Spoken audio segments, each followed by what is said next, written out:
నమస్కారం, నేను doctor Sarath Babu Neelagiri, sports medicine specialist in Hyderabad. So ఈరోజు ప్రధానంగా నీ జాయింట్లో కామన్గా చూసే స్పోర్ట్స్ ఇంజురీ గురించి మాట్లాడదాం. సో చాలా సాధారణంగా వినే స్పోర్ట్స్ ఇంజురీ అంటే ఏసీఎల్ టేర్. అది ఆల్రెడీ చాలాసార్లు నేను డిస్కస్ చేశాను. సో ఏసీఎల్ కాకుండా ఇంకా సర్వసాధారణంగా చూసే ఇంజురీ ఏంటి అంటే మెనిస్కల్ టేర్ అనేది మనం రెగ్యులర్గా వింటూ ఉంటాం.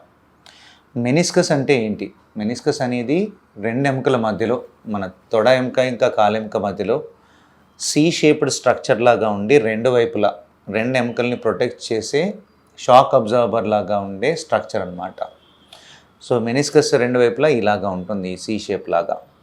ఇది చాలా థిక్గా ఉండి ఈ కార్టిలేజ్ ఏదైతే ఉందో పొరని ప్రొటెక్ట్ చేస్తుంది. ఈ ఎముక కింది ఎముకకి డైరెక్ట్గా కాంటాక్ట్ అవ్వకుండా ప్రొటెక్ట్ చేయడానికి ఉంటుందన్నమాట. సో ఇది చాలా ఇంపార్టెంట్ మనకు నీ జాయింట్ లోపల. అది టేర్ అయ్యి మెనిస్కస్ ఫంక్షన్ పోయిందనుకోండి, అరుగుదల, ఈ కార్టిలేజ్ డ్యామేజ్ అవ్వడం వల్ల అరుగుదల తొందరగా రావడానికి అవకాశం ఉంటుంది. సో ఈ మెనిస్కస్ వల్ల ఉపయోగాలు అవి. సో మెనిస్కస్ టేర్ ఉందా లేదా మనం ఎలా నిర్ధారించుకోవాలి, ఎలా డయాగ్నోస్ చేసుకోవాలి? సిమ్టమ్స్ ఎలా ఉంటాయంటే, ఎప్పుడైనా ఏదైనా ఇంజురీ అయినప్పుడు, ఏదైనా నొప్పి 1-2 వారాలలో తగ్గట్లేదు అంటే కనుక ఫస్ట్ ఎవాల్యుయేషన్ చేసుకోవాలి. ఏసీఎల్ టేర్ అయితే కనుక మనకి ఏమవుతుంది, కాలు బెనుకుతూ ఉంటుందన్నమాట. సో ఈ కాలు బెనికిందంటే కనుక లిగమెంట్ టేర్ ఉందని అర్థం. సో ఈ లిగమెంట్ టేర్ ఏది లేదు కానీ నడవడానికి ఇబ్బంది అవుతుంది, కాలు ఫోల్డ్ చేసి ఎక్స్టెండ్ చేయడానికి ఇబ్బంది అవుతుందంటే నెక్స్ట్ మనం ఆలోచించాల్సింది ఏంటి అంటే మెనిస్కస్లో ఏమైనా టేర్ ఉందా లేదా అనేది ఆలోచించాలి. 2 వారాల పైబడి ఎవరికైతే నొప్పి తగ్గట్లేదో మా దగ్గరికి వచ్చినట్టయితే ఎగ్జామినేషన్లోనే మనకు తెలుస్తుంది మెనిస్కస్లో ఇబ్బంది ఉందా లేదా అనేది. సో అది ఇంపార్టెంట్. ఏదైనా ఇంజురీ 2 వారాల కంటే ఎక్కువగా కంటిన్యూ అవుతుంది, నడవడానికి ఇబ్బంది అవుతుంది, కాలు ఫోల్డ్ చేసి ఎక్స్టెండ్ చేయడానికి ఇబ్బంది అవుతుందంటే డెఫినెట్గా ఎవాల్యుయేషన్ అవసరం. సో ఎవాల్యుయేషన్ అంటే ఏం చేస్తాం? ఈ మెనిస్కల్ టేర్ ఎలా ఉంది అని నిర్ధారిస్తామంటే ఎంఆర్ఐ స్కాన్ చేసుకోవాల్సి ఉంటుంది. ఇది సాఫ్ట్ టిష్యూ కాబట్టి ఎంఆర్ఐలోనే మనకు తెలుస్తుంది. ఎంఆర్ఐలో మనకి టేర్ ఎంత ఎక్స్టెంట్ ఉంది, దాని సివియారిటీ ఏంటి, డిఫరెంట్ టైప్స్ ఆఫ్ టేర్స్ ఉంటాయి. సో ఏ టేర్ ఎంత సిగ్నిఫికెంట్గా ఉంటుంది, సో అదంతా మనకి ఎంఆర్ఐలో మనకు తెలుస్తుంది. ఈ మెనిస్కస్ టేర్స్లో అయ్యే ఏరియాని బట్టి, ఇప్పుడు మెనిస్కస్ ఈ సి షేప్డ్ స్ట్రక్చర్, ఇది ముందు భాగం అంటాం, ఇది వెనుక భాగం అంటాం. అంటే యాంటీరియర్ హార్న్ అంటాం, ఇది posterior horn of the meniscus అంటాం. ఈ మధ్యలో ఉంది బాడీ ఆఫ్ ద మెనిస్కస్. ఎప్పుడైతే జాయింట్ లోపల వైపు ఈ మెనిస్కస్కి బ్లడ్ సప్లై ఆధారంగా ఏంటంటే దాన్ని క్లాసిఫై చేస్తారనమాట. క్యాప్సూల్ అంటే మెనిస్కస్ ఈ బయట వైపు క్యాప్సూల్కి అతుక్కునే భాగంలో బ్లడ్ సప్లై చాలా ఎక్కువగా ఉంటుంది, మంచిగా ఉంటుంది. దాన్ని రెడ్ జోన్ అంటాం. లోపల వైపు జాయింట్ వైపు వస్తున్నప్పుడు మెనిస్కస్కి బ్లడ్ సప్లై ఎక్కువగా ఉండదు, దాన్ని వైట్ జోన్ అంటాం. సో ఈ వైట్ జోన్లో ఉన్న చిన్న టేర్స్ ఏదైతే ఉంటే కనుక వాటి గురించి ఎక్కువగా వరి అవ్వాల్సిన పని లేదు, అవి హీల్ అవ్వవు. సో వాటిని రిపేర్ చేయాల్సిన అవసరం లేదు. చిన్నగా డెబ్రైడ్మెంట్ ఏదైనా చేస్తే కనుక ఇబ్బంది తగ్గడానికి అవకాశం ఉంటుంది. కానీ ఎప్పుడైతే రెడ్ జోన్లో టేర్ ఉంది, రెడ్ వైట్ జోన్లో టేర్ ఉందనుకోండి, ఆ టేర్ని కంపల్సరీగా మనం రిపేర్ చేయాలి. రిపేర్ చేయకుండా ఉంటే ఏమవుతుందంటే ఈ tear depending on the ప్యాటర్ of the tear మెల్లిమెల్లిగా మూమెంట్స్ రోజు చేస్తున్నప్పుడు, యాక్టివిటీ ఇంకా రోజు రెగ్యులర్గా చేస్తున్నప్పుడు ఆ టేర్ అనేది సైజ్ ఇంక్రీజ్ అవుతుంది.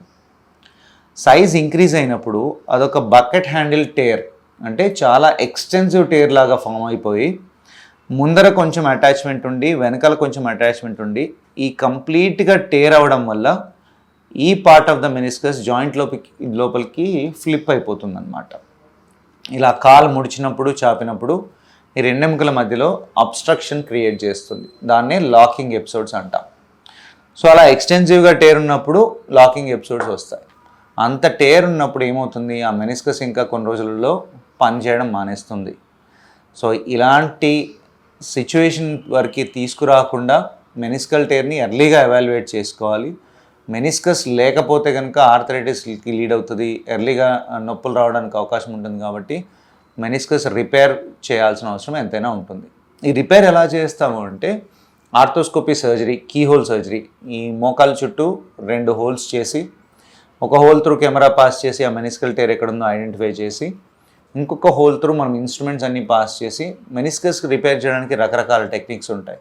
ఆల్ ఇన్సైడ్ టెక్నిక్ అంటే డిపెండింగ్ ఆన్ ద టేర్, ఎక్కడ ఏ ఏరియాలో ఉందనేది దాన్ని బట్టి. ఆల్ ఇన్సైడ్ అంటే ఒక ఇన్స్ట్రుమెంట్ని పాస్ చేసి సూచర్స్ అనేవి కంప్లీట్గా లోపల జాయింట్ లోపలే కంప్లీట్గా వేయడానికి మెనిస్కల్ సించెస్ అనేవి ఉంటాయి. సో ఆ సించ్ను ఉపయోగించి మెనిస్కస్ని రిపేర్ చేయడం అదొక టెక్నిక్.